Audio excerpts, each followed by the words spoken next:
think I'll go have a little snack. I brought some homemade venison summer sausage that I had in the freezer. Off a chunk of that right there.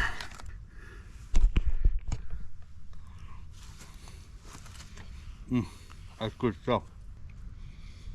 I think I'm gonna forego fishing. I'll fish in the morning. Right now I'm gonna collect up some firewood. I wanna get some good dry firewood to burn. I have a decent fire tonight and I'm gonna cook dinner over the fire, I think. That sun's sinking fast. I did bring some firewood, but I bought it off a guy on the side of the road. A lot of times the wood that they are selling is not very dry.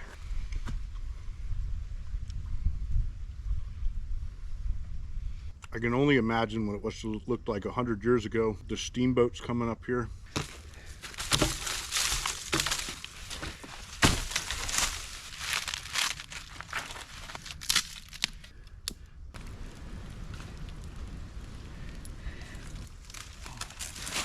So I'm gonna take one of these palmettos and I'm just gonna trim it down a little bit. I'm gonna split it like that.